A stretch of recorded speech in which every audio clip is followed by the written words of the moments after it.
This is my plan for the day. We did our roll. We're going to go over the syllabus quiz. And throughout the process of going through the syllabus quiz, especially towards the end, what I will do is I will take us over to our Desire to Learn and our Think Well, and we'll see how the two work, where to post different things, where to find information. If you're still confused on any of that, we can go through it. After we do this, we'll take a little bit of a break, and then we'll come back, and what I'm going to do is do a lecture for you all that will explain your first speech, the introduction speech, how to do it, how to organize it, elements of delivery, and a little bit of information about how the classroom will work on those speech days. I'll probably go over that in the syllabus quiz. The thing that I want you to know is that these classes are always mandatory, which I think you know as of now. However, this lecture is always available to you on D2L if you've already seen it.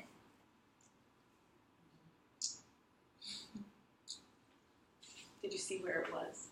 Yes. Great. That being said, I'm going to do the lecture regardless of you being here or not, but I will allow you the opportunity to leave early today and not watch my lecture, and you can do that self-directed at home, should you choose. Because we won't always have that fun option to leave early. Sound good? All right, great.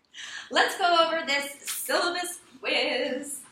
And what I would encourage you to do is you can follow along with your syllabus, should you choose, and I can point out where you can find the information that is listed in the syllabus quiz if you weren't able to find all of the answers there yourself. But we'll take a look right up here at the top. What email do you email me on? And what do you put in the subject line? Well, as it says there, my name is Amanda Whidden. I'm going to be your instructor for the semester. Like I said, you can call me Amanda. I am fine with that. When you send me emails, you can write, Dear Amanda. That is suffice for me. What do you put in the subject line when you email me? Everyone? The class time. So you put 8 o'clock, and that way I know which CRM that you are in already in my own head. And then what email do you email me on? At bccd.edu. Now you know how to get a hold of me. Perfect. What are the dates that you must come to this on-ground meeting? Well, it's right there up at the top. As you see, the CRN 5.2 meets from 8 to 11, and the 5.4 meets from 12 to 3. Our on-ground meetings in this class are today. Then we're going to have 2 in September, September 12th and September 26th. We will then meet again October 24th and finally November 21st. I have scheduled this class. Typically how a hybrid works is that you come one time a month. So we would come August, September, October, November, December. I have decided that this semester, to try something out, we're going to end coming to school before Thanksgiving break, so that by Thanksgiving, you will be done with this class. Does that make sense to y'all? If anybody asks you about that, maybe just walk away, because I don't want you to have to ever lie about something. But you could always just walk away in interest. Technically, yes? Do you want to stay that long? You can come in December if you want. I just wanted to know if the class will run over 21st, or is there still online assignments? You'll see it in the back of the schedule that it pretty much ends. If you see this, there's the Thanksgiving week. So our last date in class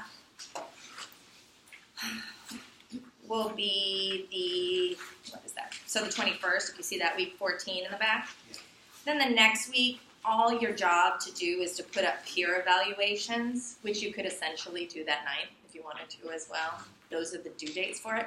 And then the last thing that I have there is for you to complete your exam. I leave that exam open for about 2 weeks beforehand. So again, depending on your scheduling and how you want to work it, you could very possibly end it before Thanksgiving break if you wanted to as well. Does that make sense? Okay, cool. So there are some outstanding assignments, but nothing that you have to wait to do. Anybody have any questions about that? Okay, great. Some other information that's on this first page that wasn't on your syllabus quiz but is in the syllabus, there is a line here for the help desk at Moorpark College. Although I would love to pretend that I am a computer genius, I am a computer genius to the extent that I know how to get into D2L and I know how to set up a class and I know how to do some live chats and embed some videos. I have no clue how your login, your registration, your computer problems, or your issues occur. That isn't an email to ever send to me. Instead, it's an email if you're having technical difficulties to deal with directly through the Moorpark help desk. And so that is the number that you can call. It's from 8 to 5, Monday through Friday, or you can, of course, always send an email. If we have an assignment due and something is happening technically through the entire server, don't worry, I will for sure be aware of that. You can always email me if you're panicked because you didn't finish your assignment, now I have to do it, the whole thing. But I will be well aware of that. But individual issues or individual problems are something that I can't handle. So this is the place for you to call. Additionally, if you're having issues with Fink Welkom, which is our textbook that we'll be using in the class this semester, this is the email that you send them questions to. Fink Welkom is awesome, and they are there all the time. It's like 24/7. Somebody's always there to help you, and they are instantaneous in replies. So that is a great place to use if you do need help. If you see our technological requirements here in the class, you will need to purchase the Fink Welkom text. Has anybody, and I know there's people crashing, has anybody not accessed their Fink Welkom text yet or purchased the Fink Welkom text? Okay, no worries. Please note that I had sent out an email, I don't know if you had received it, regarding how to buy the Fink Welkom text. So that information is out there, and I can always, I'll put it, let me put that on my to-do list here. I'll put that up on the Moorpark College or on your VCCD today. How to buy text. You don't do it through the bookstore, you do it directly through the finkwell.com. It's super simple on how to register it, and then there will be a direct link that you will have inside of our class for the rest of the semester that you can click on, log in, and do your assignments through there. The Fink Welkom is essentially your textbook, if you will. The Fink Welkom has two components to it, which I think that you have seen. Some of you who have logged in, it has video content that you watch every week. That is essentially your book. They are lectures. If you can't watch this, and maybe you're at work and you'd rather not be sitting there watching something, but you can get away with reading something, at the end of every single video, there is a transcript that you can easily read or print out should you want that information to refer to again. So I'll show you that when we get into the Fink Welkom. But try to purchase that text and log in. I said by Tuesday, 8:31, for any of our friends who are adding this class. For those of you who are already in this class, you know that you have an assignment that's due when? Tonight. At when? Yeah, so we essentially mean 11:59:59. Okay, visual aids. The good news in this class is we have a technological classroom. We have not only access to the computer, but also an overhead camera. So any type of printouts that we do or use in this class can simply be put under the camera. I don't anticipate that you will have any types of visual aid, visual aid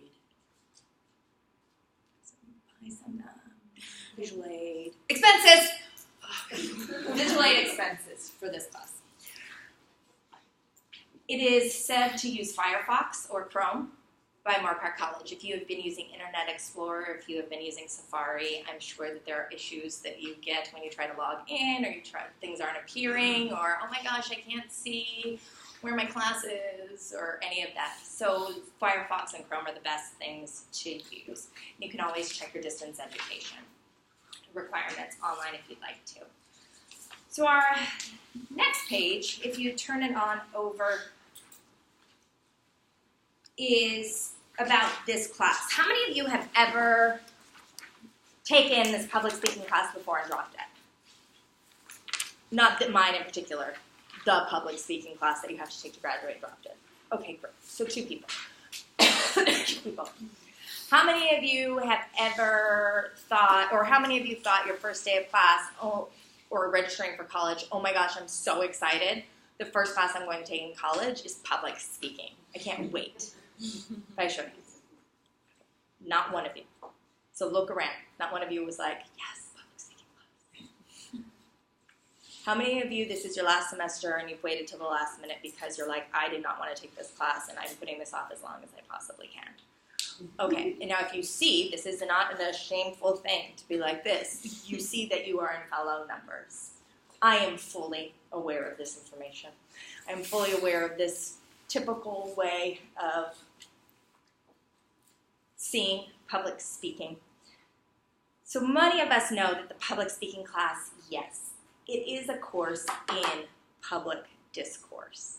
And what we will be doing in this class is practicing our ability to give public speeches. It's going to give you the components of both organization and delivery that will make you a successful speaker.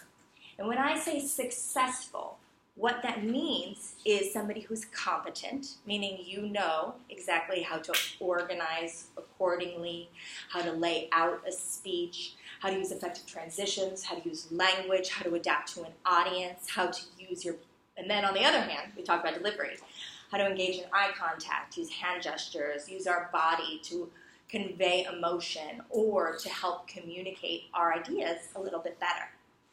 But what this doesn't tell you is that although it's a training in public discourse, the same skills that you learn standing here are the same exact skills that you use here. The skills that you will learn in this class is essentially how to think before you speak, and how to do it in a manner that makes sense to the individual that you are speaking to. Where do you think those skills can go beyond public discourse in a platform arena like public speaking? Any ideas will work? Work. Oh, shush.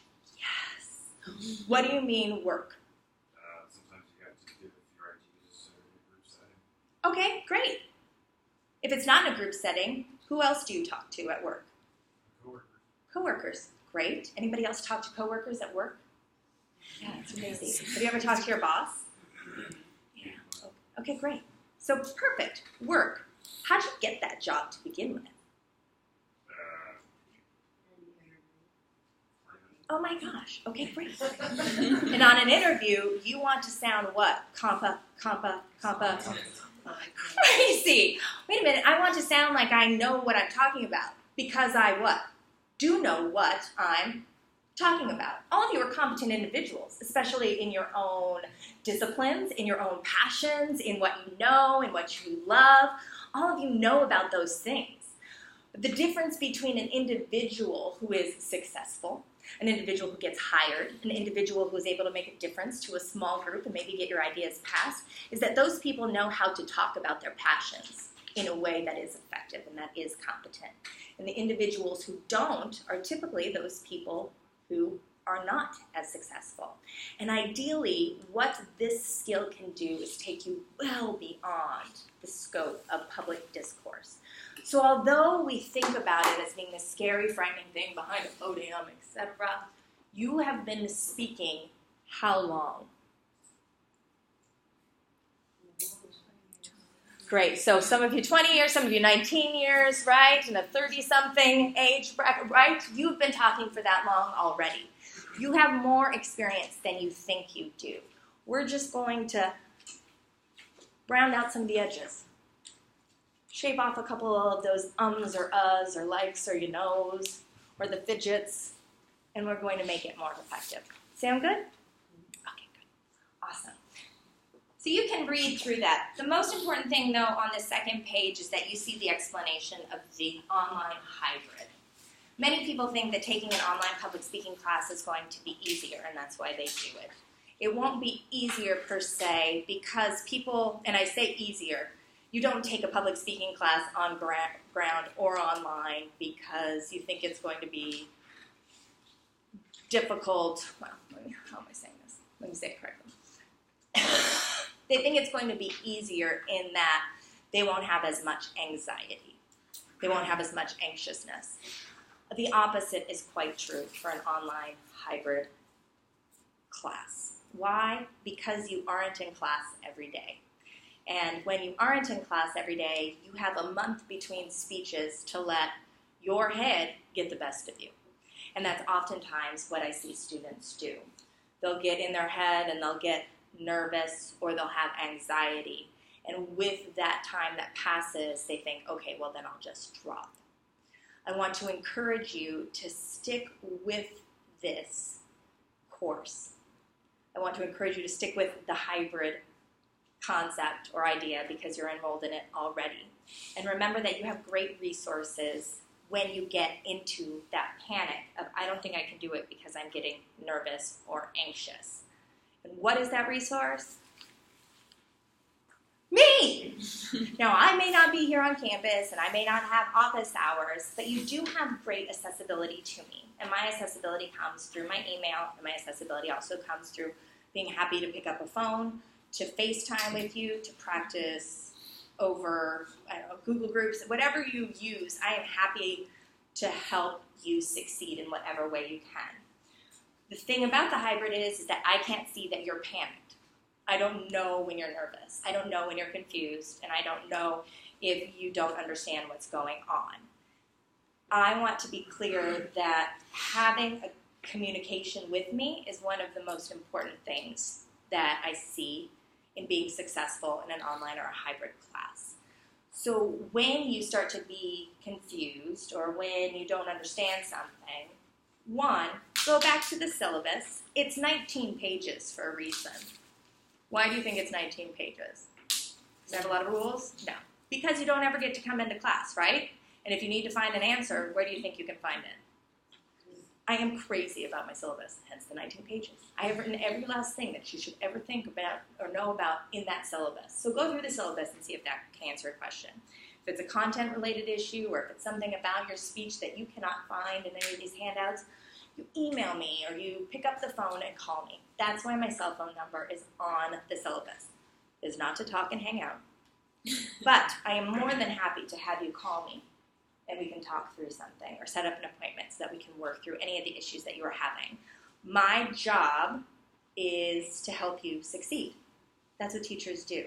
And I don't know if you've ever had this fear idea in your head of a teacher before, or this is your first time in college and you don't really know what to expect about college instructors.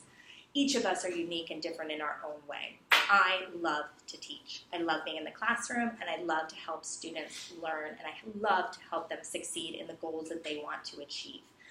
That is my job as I see it. I am not here to scare you or to implement this heinous discipline or to make you feel like you can't do this. So please note that my accessibility and my commitment to you is great, and I want to see you succeed in this class. But your job is to come to me if you need the help, because I don't know if you're struggling or not. So you have to be willing to open up and ask for the help if you need it. Don't wait, as it says at the bottom of the page, for any small problem to become a major one. How small problems become major ones? Well, communication and reading. Many students, and if you're in this boat, you know, many students, I dropped about 14 students the first week of class or the second week of class because they didn't log into the class and complete the assignments, which is said in about 3 different places. And all of that could have been handled if they had read. Does that make sense? Okay, great. Here on page 3 are all of the policies from the college that you can go through at your own time. But when we get to page 4, we start to see a couple of the questions from number 3. In no order, what do I have a zero tolerance policy for? What's the first? Anybody can throw it out. Disruptive behavior. Great. So what constitutes as disruptive behavior? Talking when others are speaking. Talking when others are speaking. Good. We'll get to that one. Talking while others are speaking. Rustling papers. Rustling papers. Without fail, it is somebody's speech time. It is 3 whole minutes long. And that one person in the back during that 3 minutes seems to need to open up their bag and get papers out. I mean, there's no reason for you to get those papers out. You can wait till the 3 minutes are over. So my biggest concern is for the speakers up here, which is all of you. We want to make sure that we're not engaging in that type of disruptive behavior. What is another thing that I have a zero tolerance policy for? You said it, Sandy? Cell phones. Cell phones. Here's the deal. We all have responsibilities and we all have lives outside of this class. If for some reason on that Saturday that you come to school, you're like, Amanda, my kid is doing blank and I need to keep my cell phone out on the desk in case they call. Great. Amanda, I have a job opportunity that I'm waiting for the call. I need to leave this out on my desk. Fantastic. Just let me know beforehand and that is fine. The worst thing is people texting or sending messages while somebody else is speaking or playing on their phone in that way. I am amazing in texting inside my bag or under my desk, so I know when you're doing it. Don't do it. The best news is college. If you want to go text for a half hour, get up, go outside, and what? Text for a half hour. I don't care. Just don't do it in here. Sound good? What else do I have a zero tolerance policy for? Excuses. Oh, excuses. Ugh, they're the worst. What are excuses? My dog ate my homework. Okay. Nobody's really using my dog ate my homework anymore. But some of the fun ones that I've seen in my online class are, I didn't see that that was an assignment for this week. It's listed in 18 different places. You know what your assignments are from the beginning of the semester. You know when you have to come. You know what you have to do.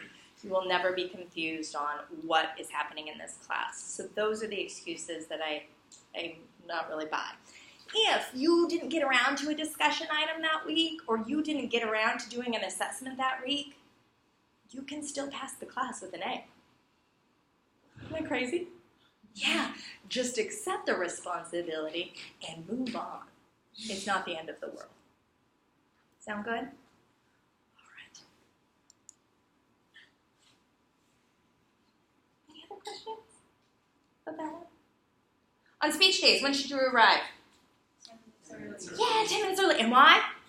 To give you our topic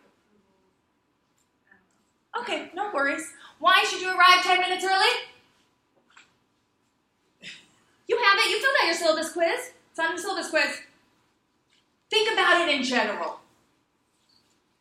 Quizzes. We go through and we look for the answers, but we don't really comprehend. To sign up. To sign up! That's it, friends, to sign up. Also, you have to evaluate each other in this class. How do you know who you're evaluating? Well, it's based upon the sign-up order. So all of that depends on you. You getting here to sign up isn't just your responsibility for your own speech. It's the responsibility of everybody else who's going to need to evaluate you as well.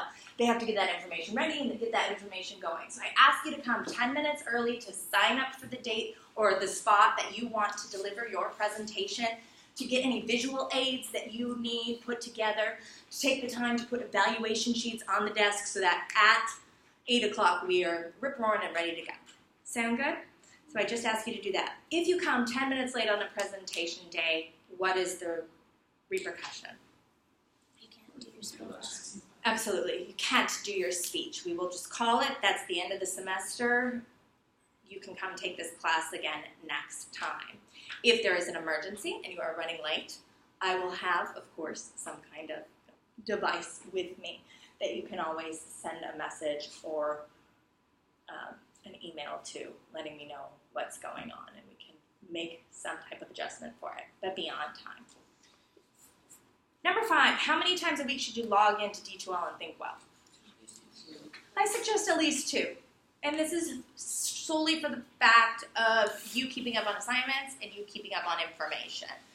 I had a student who sent me a message last night that, hasn't logged in a couple weeks. So they were very confused as to what was going on, and they hadn't been up to speed on the different elements. So we want to make sure that we are simply keeping up with the information on there. What is the email that I'll be sending you a note to? Right, the VCCCD account. Do not send me emails from your personal account. Many of you have been doing that up until now, and sometimes they're merged together, but the unfortunate part is that the Gmails and other things don't always get filtered through. The college oftentimes sees it as spam coming to you.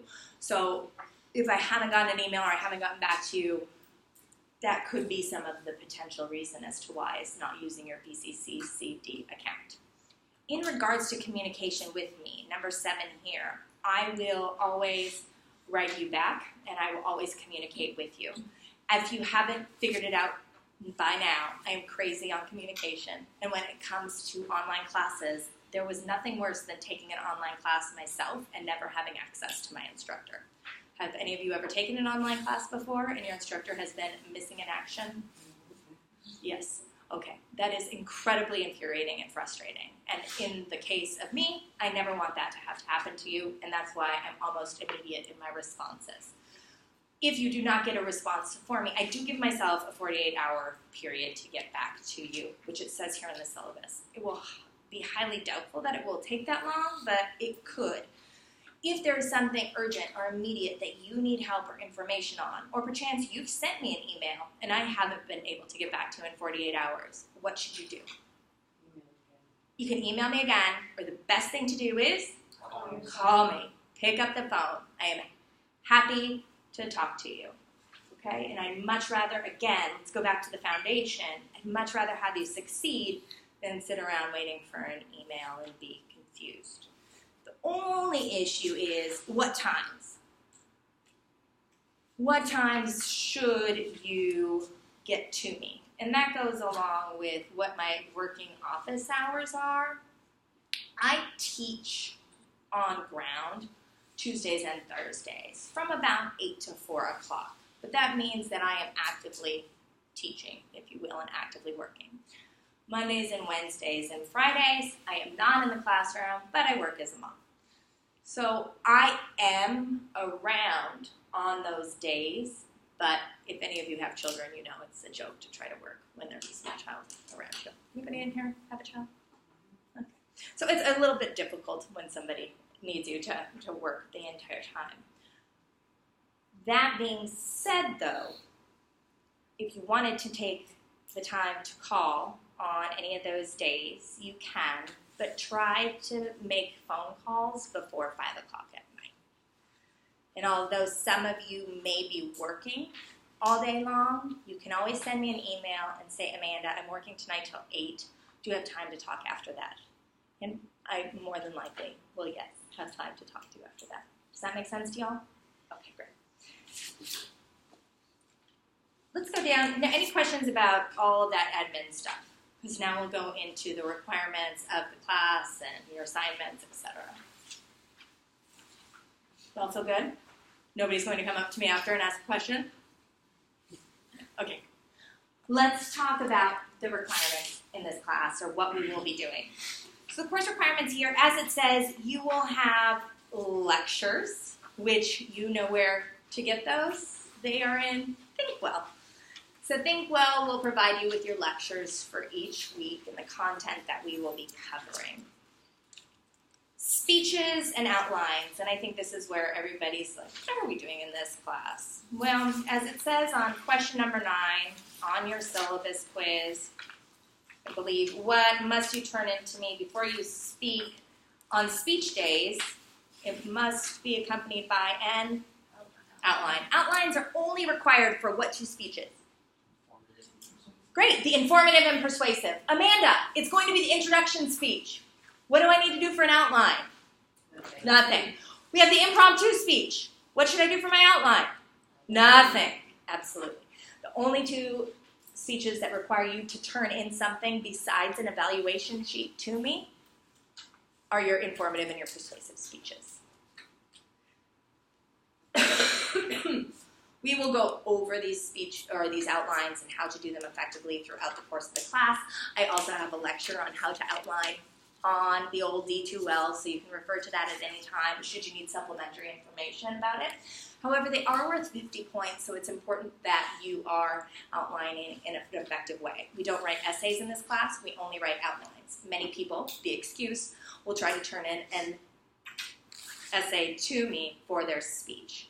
It's very clear that it is an outline. Those are things that have symbols in front of it, so like an A, B, and a 1, and a 2, and it won't go through and explain that for you. Number 10, what does extemporaneous mean?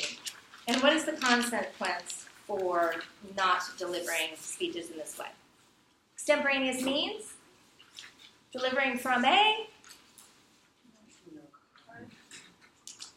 Memory.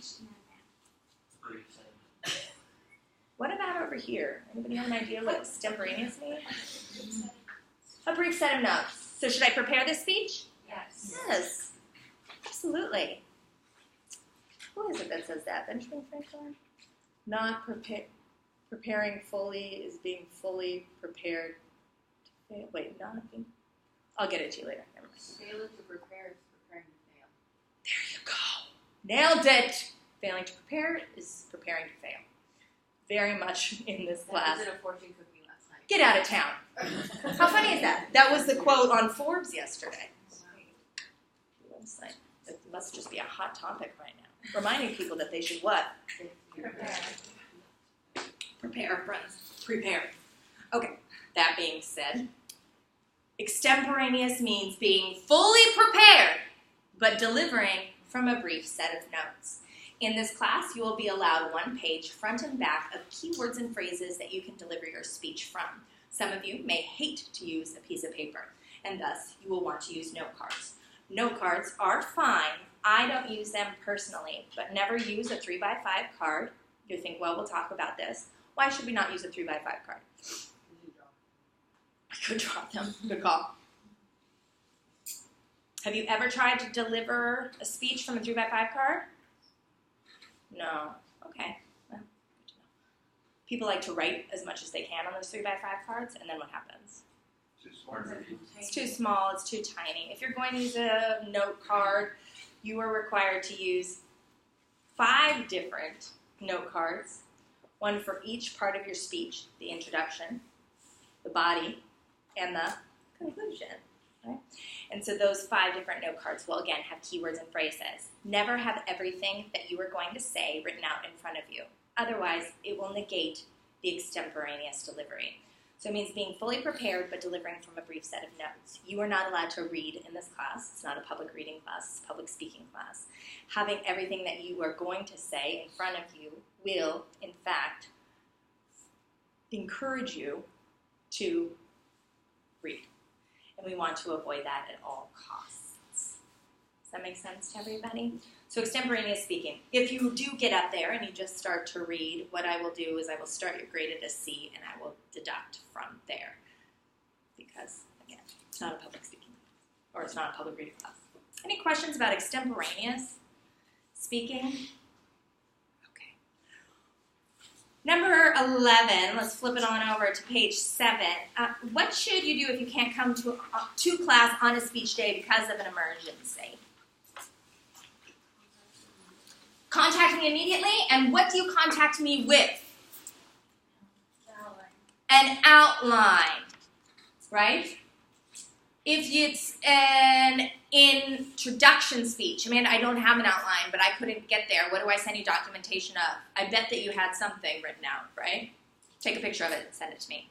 It's the impromptu speech day. What, Amanda? I can't prepare anything. This is impromptu. Yes, you can prepare something. Yes, you will prepare something. And you will have keywords and phrases and notes up with you as well. Take a picture of that and send it to me. Let me know that you were prepared, but because of this emergency, you could not come.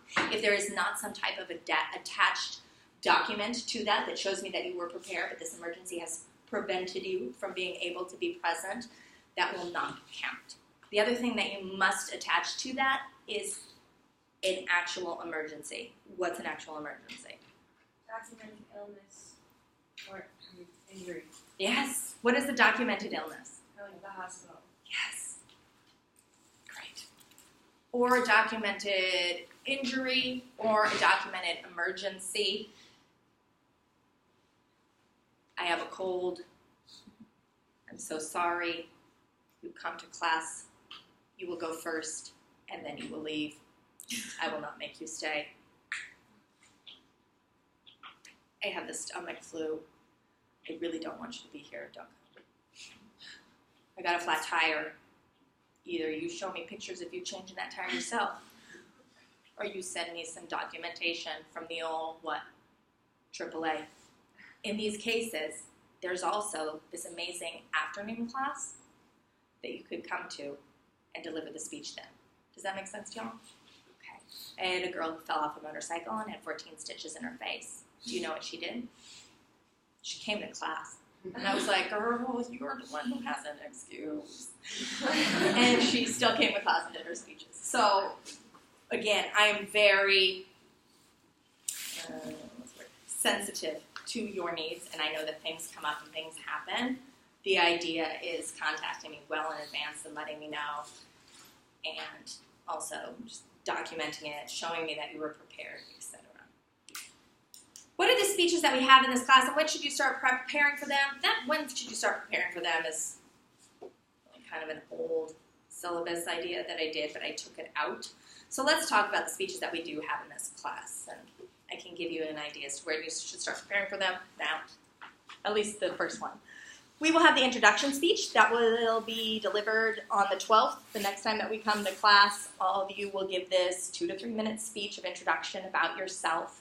It's worth 100 points. It's an opportunity for us to get up, get speaking in our body, and I want you to do it as quickly as possible. The second speech that we give in this class is the impromptu speech, and oftentimes people find a lot of anxiety coupled with this speech.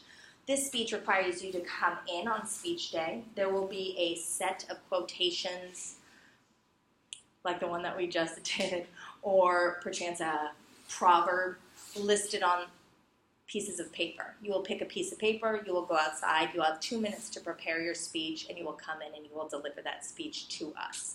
Amanda, I'm so panicked. Don't be panicked. I've never seen somebody not be able to do that speech in my class, ever.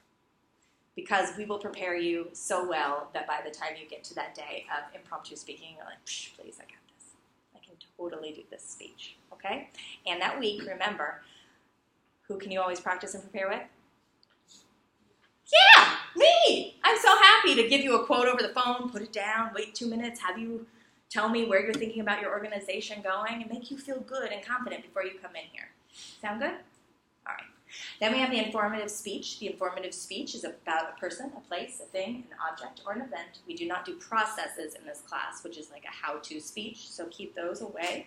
You can have elements of a how-to inside of an introduction about maybe an object, if you will, but nothing that is a full how-to speech. How to make a peanut butter and jelly sandwich, how to change a tire, how to give mouth-to-mouth resuscitation. We do those speeches, but the informative speech, I encourage you all to start thinking about something you know a ton about. I'm like looking at some, oftentimes we're wearing what's on your hat? Is it a sports team? It is. The Bulls. You like the Bulls? Is it just a hat? Okay, let's move forward. Do you play soccer? Do you know about soccer? How long have you been playing soccer? 18 years. Okay. She's got 18 years of knowledge in her head. Do you think you could talk about that for 5 minutes? That's right, you could, without even having to look at a piece of paper. Yes. This is what you want to pick your informative speech about. It's not about, work, be smart, or work, what? How's that one? Work. Smarter, not harder? Yeah. All right, I want you all to work hard, of course, but the deal is, why take on a challenging topic when this basic public speaking class is about learning how to organize and learning how to deliver effectively?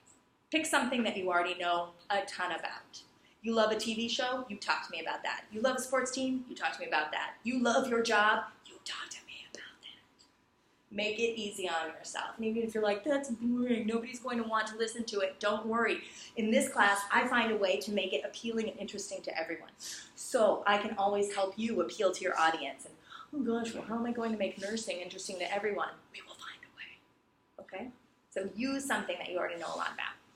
On the other hand, there is persuasive speaking, and that's going to be our last speech and our final speech. Persuasive speaking is one of the most important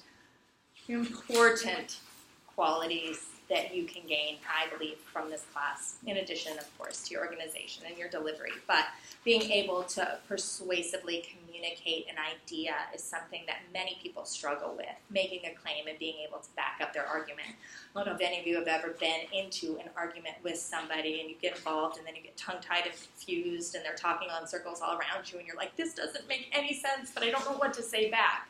Like, this is a crazy thought, but I have no idea how to counter-talk your idea. This is what persuasive speaking will hopefully help give you, so that when you get into those situations, you know when to identify an argument as being wrong, as being maybe full of fallacies, as maybe being something that has no backup or no support at all. And then in turn, you'll know how to deliver a speech that does, in fact, have all of those things. Yes? When it says it's a 5-minute speech, does that mean it's like less than 5 minutes, or just like exactly? 5 minutes, yes. So typically I would give you a 5 to 7 minute part. It just depends on how many people you have in the class. 5 minutes is such a short amount of time. It will blow your mind about, you're like, 5 minutes, I can't do it. But once you get up here, you'll realize that 5 minutes is a very small amount of time. So depending upon how many students we end up having in this class, we can't always allow for that 7 minutes. So these time parameters are strict, but as we develop throughout the semester, I may make adjustments for the informative and the persuasive to allow for the 5 to 7 minutes. Sound good? Yeah. The introduction and the impromptu are set times. So those are ones that you can easily time yourself with. Anything else about those speeches that we'll do in this class? All right. We also will have exams in this class. Exams, we'll have 2 over the semester. First half of the semester, second half of the semester. They take place in Fink Welkom, and they are documented on the schedule. You also have reading assessments, which take place every week after you have a chapter read in Fink Welkom. So ensure that you are finishing those. The next part is topic approvals. For the informative and for the persuasive speeches, you are going to be required to have your topic approved. This has 2 parts to it. One, we want to make sure that your topic is mature at a college level, is maintaining the ethical responsibilities that I hold for the class. But mostly, the reason that I have you do a topic approval is because I want to see how you're going to organize your speech. If you haven't realized yet, this is a theme that I keep talking about, organization. So the topic approvals not only require you to write what your topic is, but what your thesis is going to be, how you're going to organize it, right? So if I'm talking about something like about Moorpark College, today I'm going to inform you all about Moorpark College. How are you going to organize those main points to be most effective to your audience? Today I'm going to talk to you about Hillary Clinton's presidential run of 2008. How are you going to do that? Well, these main points, and then organizing them most effectively so that we can understand and get to the point of understanding her 2008 campaign. That would be why I have you do these. Does that make sense to y'all?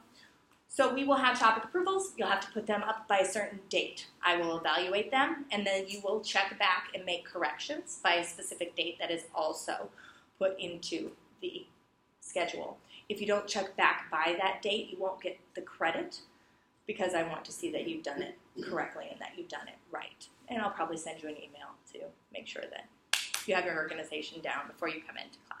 Sound good? Okay, great. We'll have those topic approvals. Then we are going to have message board discussion items. So you have about 5 discussion items over the course of the semester. If you've taken an online, how many of us have taken an online class before?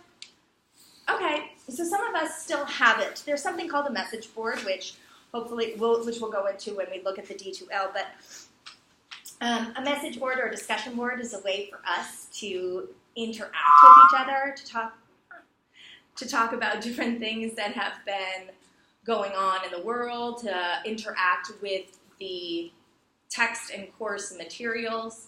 It's a way for us to have a discussion without actually being present in class.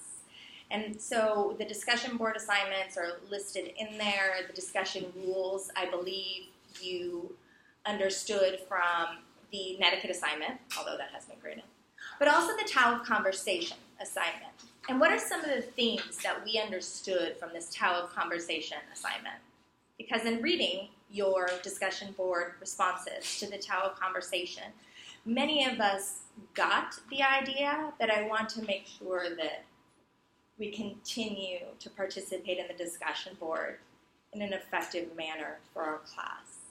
So through this Tao of discussion, what were some of the key things that you pulled out? Sure, it's talking about a seminar, but it's not like we're all in a seminar, right? We're online.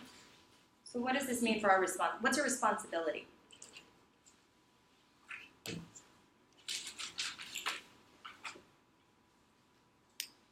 Juliet. Juliet. Just to kind of make sure that you're being respectful of everyone's opinions and I guess making sure if you have like a different opinion from someone else that you're actually listening to what they're saying and hearing them out and trying to build on that. Excellent. Good. Good. Anybody else want to build upon what she just said? Okay. Don't just write, that was a great idea. That doesn't propel any conversation forward. That stops the conversation, in fact.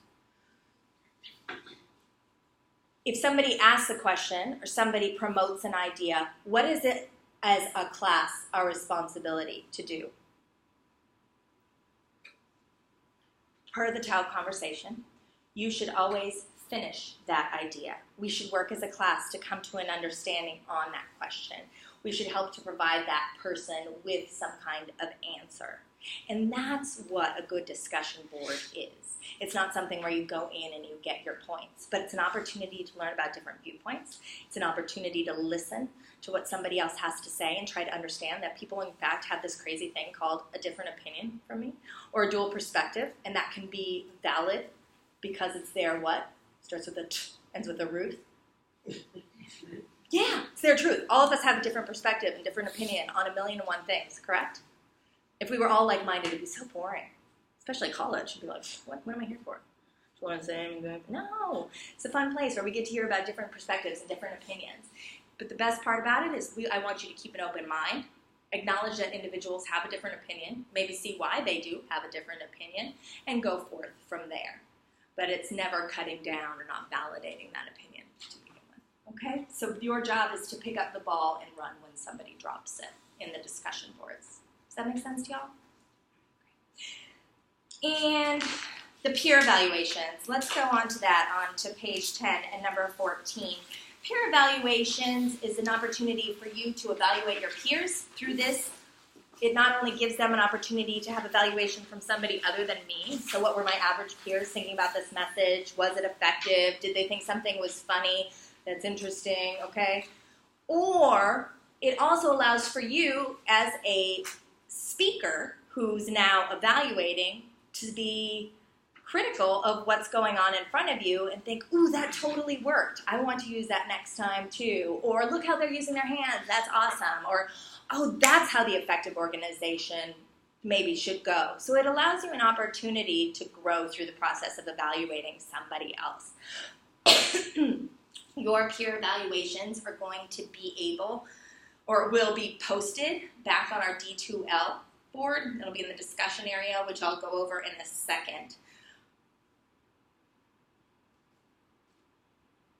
Oh, And if you flip over to page 11, 12, 13, you will see that there are sample peer evaluation forms here. Since you were doing these digitally and you were doing them as replies, there is no need to ever have these peer evaluation forms, but I have provided them for you in the case that you want to make copies of them and bring them in on Informative and Persuasive Speaking Day. What you can do is you can take notes and then have some questions that will gauge or spark your understanding of what to look for in a presentation. Oftentimes we think, oh gosh, well, what should I write about? I'm fine with you writing however you want to. Do I have to address all these questions? No. Do I need to go through every last question on here and put that into my evaluation? No. Can you? Absolutely. If you want to do 1 through 7 for each person and then write 1, 2, 3, 4, 5, 6, 7 and do it as a bullet pointed peer evaluation, great. If you want to write it in paragraph format, fantastic. But these are there for you to use as a guideline. I understand that on Informative and Persuasive Speaking Day, you will be evaluating your peers. You'll be evaluating 5 other people. And so with that, you will have some kind of writing device as well as papers out in front of you. I will not constitute that as disruptive behavior, as all of you know that people are evaluating you as well. Sound good? Okay. Those are the peer evaluations for the class. Anybody else have any questions about those assignments, what they are? And we'll go through them as soon as I get over to the computer. Okay, on page 14 of your syllabus, these are the grades. You can find your grades in this class reflected in the grades tab on D2L. It will be there for you. I will put those grades in. And then on the back side, or you can hand-it-dandily, just keep your total and score going there. This is the tentative class schedule. The most important things are the weeks run from Sunday through Saturday at midnight, which is 11:59 p.m. And it tells you exactly where to find information. Most importantly, all assignments are due on Saturday at midnight. When? Saturday. Yeah, Saturday at midnight. I do this to keep consistent, so you never have to question with something that was due. I didn't know it was due. Saturday at midnight? Yeah, you did. It's always been due Saturday at midnight. Always what? Saturday at midnight. Unless it is a peer evaluation, because I give you some time after class to go home and do that, so I don't require you to do it for the next week. And when we go in and revise our topics if you need to. The first, of course, topic approval is done at the Saturday at midnight, but everything thereafter is pretty easy to go through. If you're looking at this schedule, I sent out an email reminder, and I want to make sure that all of us got it, that on week 2, aka today, what's due tonight other than the assessment is the discussion item number 1. I sent out an email that I, for some reason, didn't put 1 and 2 in your syllabus. So is everybody aware of that change? If not, can you raise your hand? Discussion item number 1 and 2, did you get that email? Yeah. Okay, great. Awesome. All right, so we know that. Everything else will pretty much be here. It's copied as well onto the D2L page, so you can check that out when you need it. Does anybody have any other questions about the schedule, the grades, or any administrative business before I go in and talk to you a bit about D2L? And think about, yeah. The responses to the discussion codes. Yes. Well, the original discussion codes are using at least 150 words. I'm not trying to get away with a short amount, but what is a reasonable amount of responses? 100? I don't have a word count. No. Okay. Writing, that's great, for me isn't satisfactory, which I think, yeah, we get. The idea that you want to build upon something. Okay. Not just repeating what the person before you said. Wow, that's interesting about you going to the doctor. That must have been a difficult time. When that person said, no, John, you can't do that. Period. also not a discussion post. Again, you could very easily just say, wow, that was hard. But again, it's as long as you're building upon the ideas, that's what I'm looking for, not necessarily a word count. And I know that's hard. It's almost like, what? You want me to turn in a paper and just write? How do I do that? Go for it. Oh, hi. What's your name? Jesse, Hi, Jesse. Are you in this class? I'm in this class. Okay. Sorry I'm an hour late. What? I'm sorry I'm an hour late. Thank you. Let's see, Jesse. Jesse, what's your last name? Cole. Yep. Jesse Cole. There he is. All right, Jesse Cole. Jesse Cole, do you have your syllabus quiz? I do. Do you have any questions about that quiz? Well, I couldn't find one of them. I couldn't find them for What's it about? the library quiz. Oh, okay, cool. Let's go over that. We haven't gotten there yet, so that's helpful. That's good. Any other last minute questions on the syllabus? Yeah. I know I talked about what you're supposed to like wear when you're Sure. presenting. Do you need to dress like how you are, or can we just kind of wear like Thanks, Sally. You can wear whatever if you would like to. The idea is that our appearance is a very effective form of nonverbal communication. You would never show up to a job interview in your pajamas because it would communicate what? Lazy, I'm not professional, I didn't take this, serious enough to even get ready for you. So on speaking days, I never expect you to come in a three-piece suit or come dressed up, but at least don't show up in your pajamas. The other requirements, as we will talk about for appearance, that will come in the lecture, is that you're not allowed to wear hats that day because your hats are the hats. Your eyes are the, yes, I want to see that soul come through in your speech. And the only way I can see that soul come through is through your eyes. And oftentimes when we wear a hat, that covers it up. The other thing that I don't want you to do is wear any type of logos that day. Why don't we wear logos when we're delivering speeches? Absolutely. If you're saying something, but you have maybe even a dot on your shirt, I'll just stare at them. Soccer. I played soccer. Soccer's fun. Those women in the old World Cup were awesome. What were they talking about again? Soccer, right? And we go back and forth. So we want to distract from that. The other thing is that we always think about professionalism and the idea of our society being very aesthetically driven. And as problematic as that is, and I never, so let me put it to this way. I teach a gender class. I am very hyper aware of what dress codes do to women in our society. I just want to remind and encourage you that we want people to focus on what we have to say rather than our aesthetic. And that goes for both men and women. I had somebody come dressed in a toga once as a gentleman, and it's incredibly revealing, right? So that in turn becomes distracting to be able to concentrate. Sometimes when we use other parts of our bodies. Again, third wave feminism, you do what you want to do, I support your choices, but at the same time, let's remember what our purpose is, getting our message across. Sound good? All right. And so whose also responsibility is that? Us as a speaker or us as a listener? It's us as a speaker.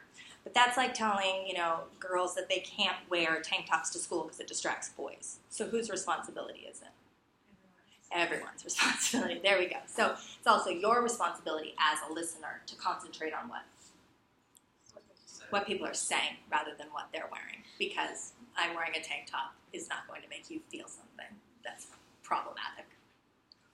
That's a whole other Oprah, people, that I'll get on that soapbox later. All right. Anybody have a dress code in high school? Were you told some of these vicious things to keep you oppressed? Uniform. Well, big fan of the uniform. If I could have a uniform, I would love it. It was a lot easier. Oh, yeah, don't think about it. There's nothing worse than putting together clothes. I hate getting dressed. Setting in a uniform just would be the best. I went to a private school. We didn't have uniforms, so man, did I hear all these messages. All right, your short skirt, it's your problem. Your tight pants, that's your problem. Bad woman. All right, again, whole other Oprah. Any other questions? Okay, let's go over the online. Now here's the deal, is that this classroom has one light. Because there's nothing over on that wall, right? There's no switches. Nope. Typically there's one where it's like, oh, I can turn off the negotiation of it all, but I don't think that you can very effectively see what this is if I turn on the old, if I, computer goes to sleep.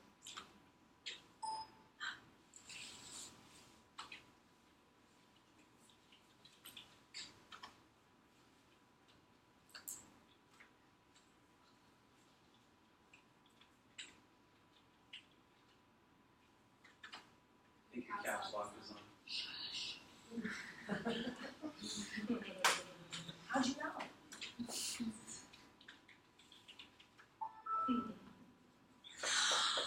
Can you see this? Not that good. All right, shall we turn it down? Yes. All right. No riffraff while we turn the lights off.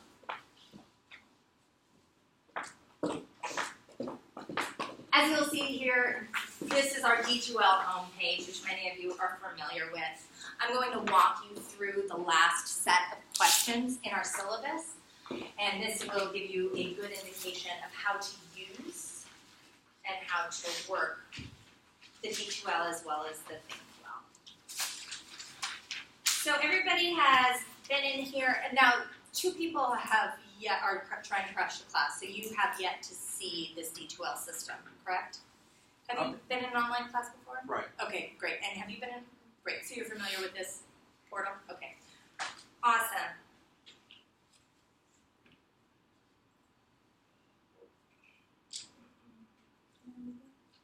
Let's go in here.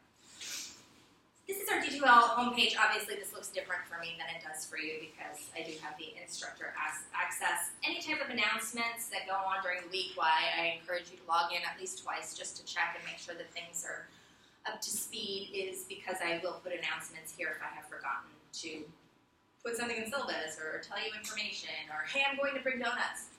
Maybe next time. So that will go in here. But this is your course homepage. So the first thing that I am going to want you to look at is your content browser. This is where all of your assignments and information in this class are held. So if you saw the first week of assignments, you knew that there was the welcome letter and the orientation. This is how to register for the Fink Welkom. Oh, so that information is up there. Oh, there you go. So when you do need to go purchase the book, that information is on there. So proud of myself. And this is a cheat sheet if you forget where to find information on D2L or Fink Welkom. The syllabus quiz that we did, the introduction speech handouts, which we'll go over in a little bit. Here's that video on how to do an introduction speech that you're more than welcome to either stay for today or just watch at home. And then I gave you a friendly reminder because there were so many things. What do we have to do this week again? And the syllabus is there. But each week it will have some type of what to do in week 2. And this will give you guidance as to what to do, as well as a cut and paste simply from the syllabus schedule, so that there's 2 places that you can always see what you have to do. Is that clear for everybody? The other thing that you can find within each of these weeks, at the bottom here, you'll see that there's captioned videos. Oh, this video here, this one, yes. Let's go here. Yeah. So you will not use the photograph speech, we don't do that one, but here's a speech on how to outline that you can always watch, and those are linked within each of the content areas as well. But if you are going to be preparing for your first speech, as you will be doing very soon, I will always provide you again with the handouts of how to do that speech, as well as the evaluation sheet for that speech, in case you forgot to print it out the first time or whatever. Does that sound good? So handouts, other detailed information will always be in here. This is an important note, is that after you do your first speech, the introduction, we will begin work on your informative speech. However, the next speech isn't your informative, it's the impromptu. So although we will be working on the informative speech, it's like working on 2 projects at one time, right? All of us do that often. At work, we have 2 projects that we're working on, maybe. One is due before the other. So although we're working on the informative, we're going to do the impromptu before that. People sometimes will get confused. I'll remind you of it next time. Does anybody have any questions about where to find the content and where to find what to do or how to do it or anything in here? No? Okay, great.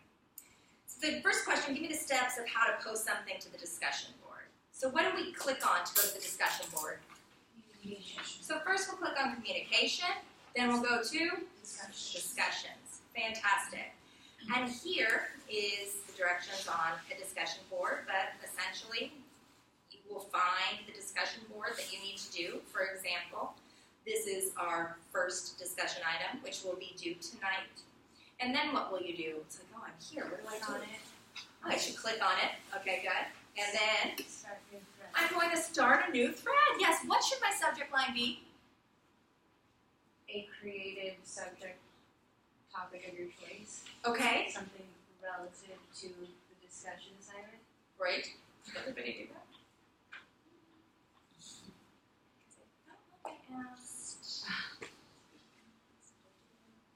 Okay, great. So some type of catchy title.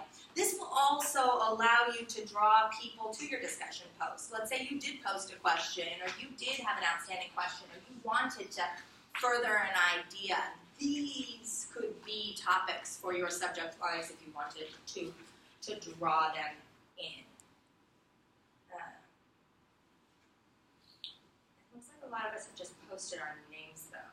Did I ask you to do that? Yeah. Okay, so not the creative one. No, you did in this little guidelines thing. Okay. You said a catchy title. Yeah, use a catchy title. Did we use a catchy title anybody? No. Okay, so let's, read the directions and try to follow that. Not perfect. Next time, huh? Discussion board 2? Want to apply for that one? Yeah? What are you going to use? A what? Oh, that's right, you are. Okay, fantastic.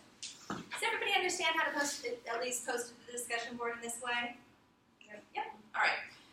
Now, if we're going to post our informative and persuasive speech topic approval, I wonder where we would find that. Is it under assessments? No. Everybody, it's under the what? Did you write it down? Where do you post your topic approvals? In the topic approval folder. I love that you're participating. Where is that? What? Where is that? Oh my gosh, did I not create one? Of course this is confusing. Hold on, everybody, don't dare. Oh my goodness, Amanda. Well, of course, how could we do anything, right? Oh, man. Oh, jeez. Oh my goodness. Did it give you directions in the syllabus? Yeah. Yes. Okay, hold on.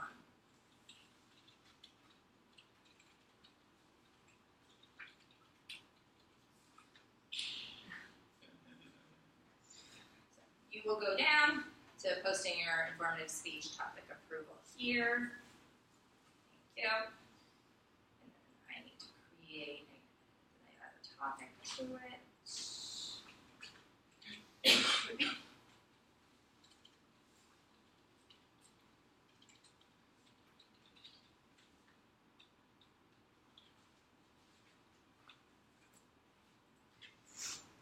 Say that. Okay, so you will go into informative speech topic approvals, and you will click what? Start a new thread. Fantastic. Let me go ahead and edit this topic. Okay, and I'm going to say, hi class. This is where you, hold on everybody, will post your informative speech topic for the lecture.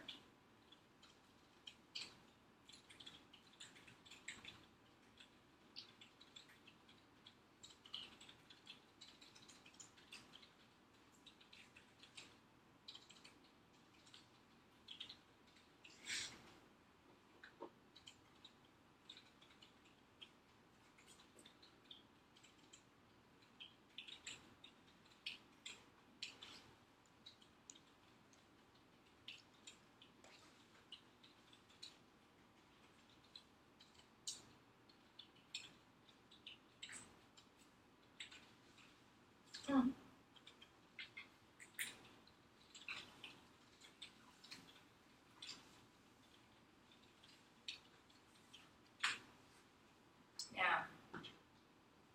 what do we not know? What I spelled wrong. Do you hate that about your D2L? Do you know that it doesn't put a little wavy line? Now you do. So just when you thought, man, I've been great this whole time, you're not that good of a speller. Which I was going to remind myself, man, I am not good. And then I get to reward myself.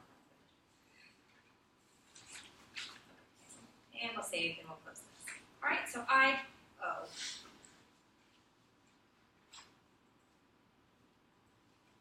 One more time.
Now that tells you exactly how to do it. So I will do this as well for the persuasive speech topic approval.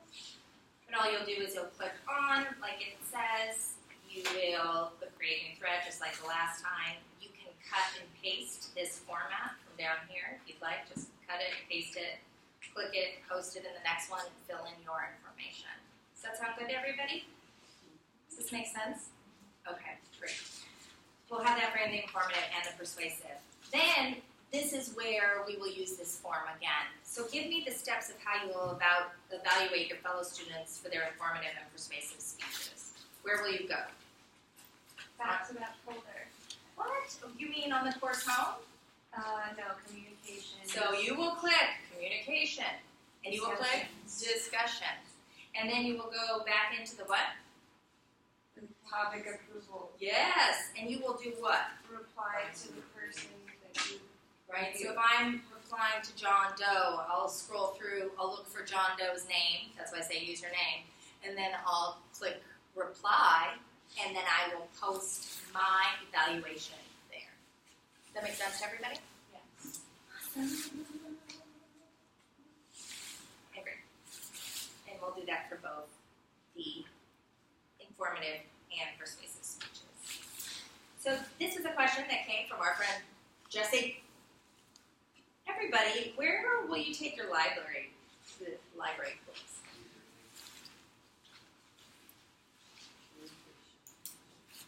User link under library orientation. Oh my goodness, look at this. Okay, user links, right? Right here on the right-hand side. You'll click on library orientation first. This will take you to the library orientation. You do not need to log into this or anything. Just start going. Before you're ready, make sure this is all good. I'm like, yes, yay! And then we started. Each of these will be a module, much like you're used to in Fink Well. You'll complete the module. And once you're done with the search path module, you'll then go in and click here and take the library quiz. It's currently unavailable because you'll see on your schedule when it does become available. I open it for 2 weeks, so you'll have an opportunity to work ahead if you would like to, or go in and take it. You are supposed to log in to the quiz using your name, which it will prompt you to do, and you're allowed to take this quiz twice. I take your better score. Sound good? Does that make sense to you, Jesse? Was that question answered? Yes. Yeah. All right. Now, anything else that you all are having having questions about in Desire to Learn. Remember that you can also register for Think Well directly here if you would like to buy the book, and you can always sign directly into Think Well without having to open up a separate tab every time. So, yeah. I have a quick question. Your correction email mentioned there's 2 assignments that are due tonight. Yeah. Well, Wasn't there only one? There was the TED Talk video. that's the discussion board assignment that is due. And what was the second one? Per the syllabus, the assessment in Think Well. Okay. Does everybody understand that? You have the syllabus one there for you? Yes. So even if, just as a clarification for everybody, even if we went into week 2, what to do in week 2, it will tell you the exact assignments that are due. If you see here, assignments, complete reading assessment for the week by 8:29 midnight, complete discussion item by 8:21 midnight. Sound good, everyone?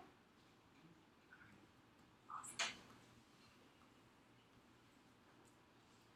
Let's log into Think Well. So for those of you who have yet to log into Think Well, the course home is the default page that it comes up to. You don't have to worry about going into the announcements page. And if there is an announcement that I put in Think Well, it will be blinking here. If for some reason our entire system here at Moorpark College goes down, and it's like Saturday at 10 or something, and I'm aware of it, I will potentially put an announcement in Think Well instead, but Think Well's only gone down twice in 15 years, so you don't have to worry about that one as well. But the course home is what you're going to focus on most. This will show each of the weeks that we have in class, and they follow accordingly with not only the what to do in week whatever, but they also follow accordingly with the syllabus calendar. So for example, this week is week 2, and your job is to complete this chapter of reading, if you will.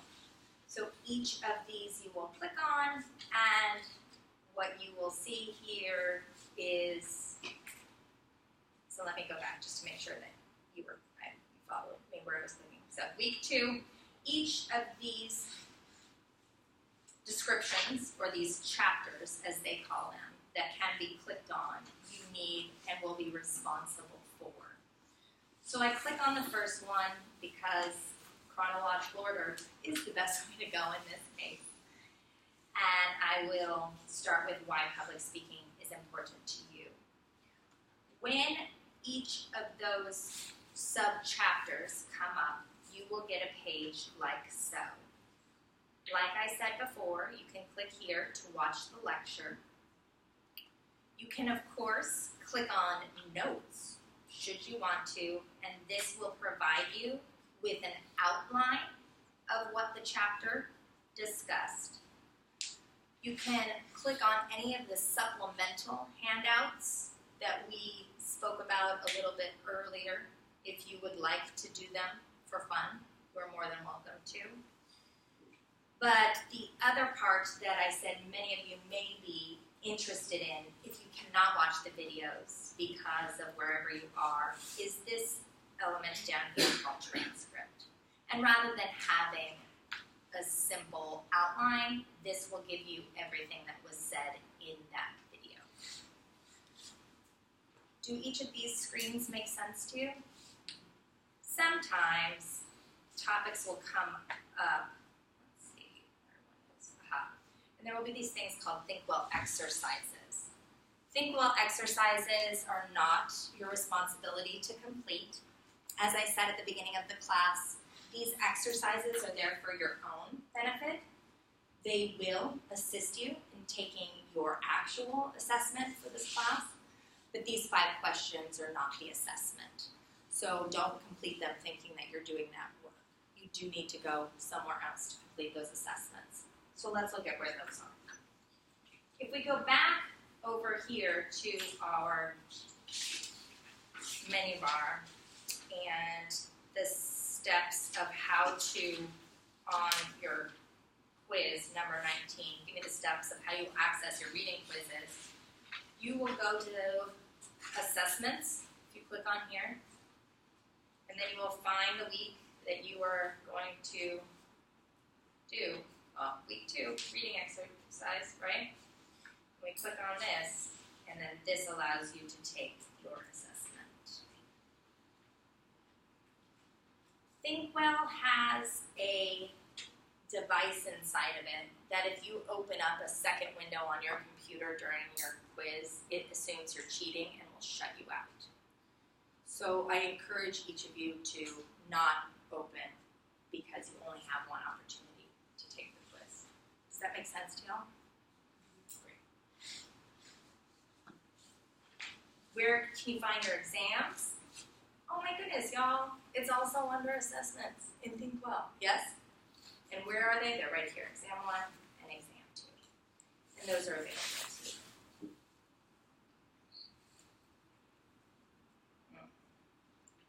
Set these dates. Okay. I'll have to go back in and relook at that. But does everybody know where to find their reading assessments? Everybody knows where to find their exams. Everybody knows what to click on in order to complete their reading for the week.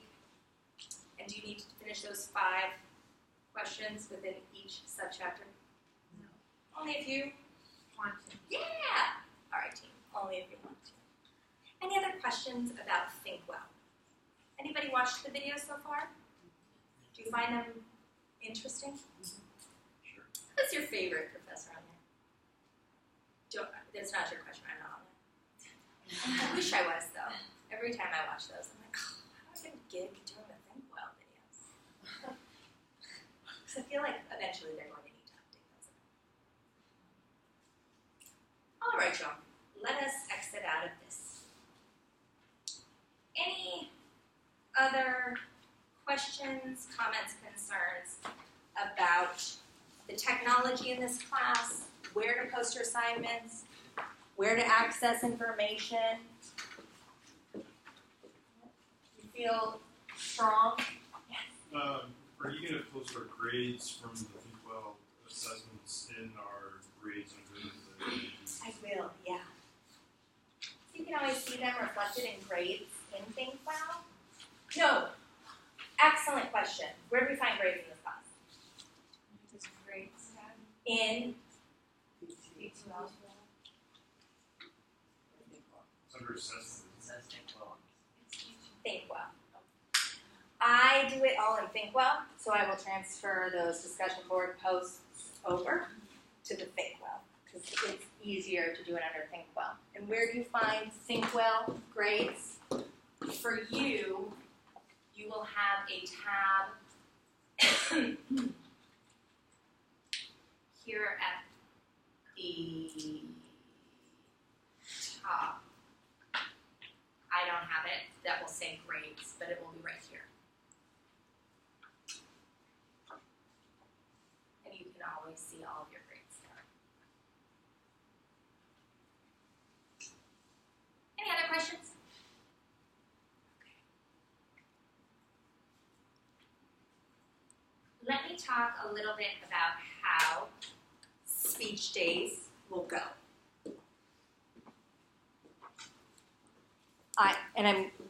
I'll stop